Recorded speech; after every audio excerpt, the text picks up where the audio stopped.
Moja ya tukio ambalo liliwagusa watu wengi hususan wadau wa soka ulimwengu mzima, na kwa hapa Afrika wengi waliweza kumpongeza mwamuzi kutoka Senegal anaitwa Issa Sey. Ni mwamuzi ambaye alichezesha mchezo wa Esperance de Tunis dhidi ya Al Ahly, na baada ya mchezo kutamatika refali aliweza kuchomoa kadi nyekundu mfukoni na kuweza kukaa nayo, ikiwa ni ishara ya kujilinda au kulinda kusiwe na usumbufu wa hali yoyote kutoka kwenye benchi la Al Ahly, kwa sababu imekuwa kama desturi kwa timu za Kiarabu kuwa na utamaduni wa kuweza kuataki marefli baada ya mchezo kuweza kutamatika kama matokeo hayajawa upande wao. Sasa baada ya mchezo kutamatika, mwamuzi huyo alichukua uamuzi sasa wa kuchomoa kadi nyekundu na kuishikilia mkononi, akiwa na maana kwamba yoyote kutoka kwenye benchi la Al Ahly atakaye kwenda kulalamika au kutaka kumzongazonga mwamuzi huyo, basi mwamuzi moja kwa moja atachukua jukumu la kuweza kumpa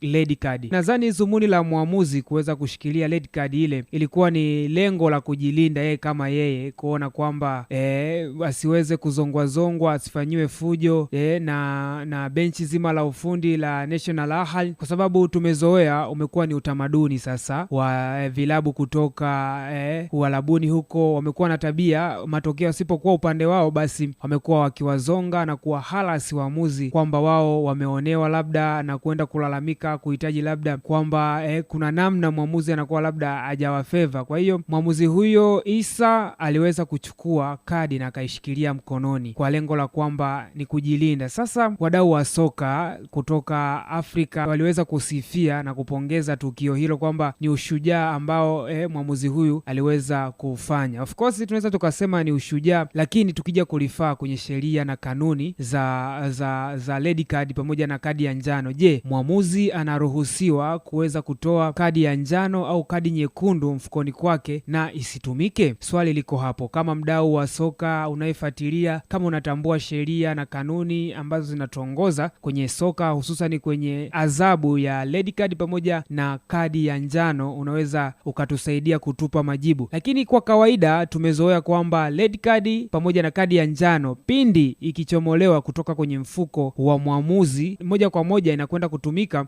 kuweza kutoa adhabu kwa mchezaji au kiongozi kutoka kwenye benchi lolote la ufundi kati ya timu zote mbili zinazocheza kwa mchezo husika. Mwamuzi aliweza kuchomoa kadi nyekundu baada ya kuweza kumaliza mchezo. Hii ilikuwa ni ishara kwamba kadi nyekundu moja kwa moja inakwenda kutumika kama kutoa adhabu ya kimakosa kwa mchezaji, kiongozi au mtu yoyote wa benchi la ufundi kwenye timu husika. Mwamuzi aliweza kuchomoa kadi hiyo na haikuweza kutumika kutoa adhabu kama ilivyozoeleka. Kwa hiyo kwa wataalamu wa sheria na kanuni kuhusu adhabu zinazoizungumzia red card, mtaweza kutusaidia. Kimsingi mwamuzi aliweza kukosea kuweza kuitoa red card na pasipo kuitumia. Unadhani ilikuwa ni sahihi kuweza kutoa red card na isitumike kama ilivyozoeleka kawaida, kwamba red card ikishatolewa au kadi ya njano ikitolewa mfukoni kwa mwamuzi, moja kwa moja inakwenda kufanyiwa kazi yake ni kuweza kutoa adhabu ya kadi ya njano au kadi nyekundu. Baada ya maamuzi hayo ya mwamuzi kuweza sasa kutoa kadi nyekundu mfukoni na haikuweza kutumika, unadhani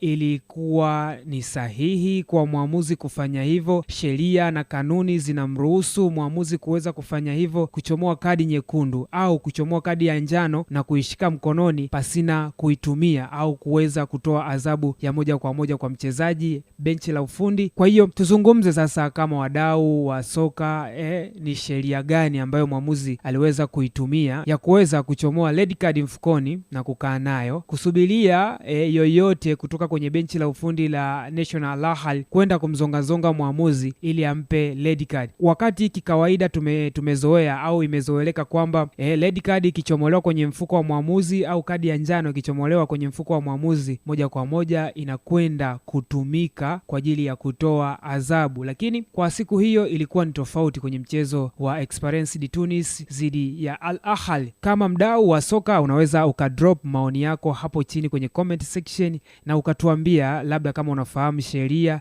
kanuni au mbinu ambayo mwamuzi aliweza kuitumia ilikuwa ilikuwa ni sahihi kuweza kuchomoa red card pasina kuitumia, yani kwenda kutoa adhabu kwa mchezaji au benchi la ufundi. Hii ni Fry Sports TV, usisahau kutufollow, kulike na kucomment, kwa maana utakuwa mtu wa kwanza kupata taarifa mbalimbali na update mpya ambazo tutakuwa tukiziposti kwenye chaneli yetu ya Fry Sports TV. Mimi ni Gerald Isaac Majaliwa.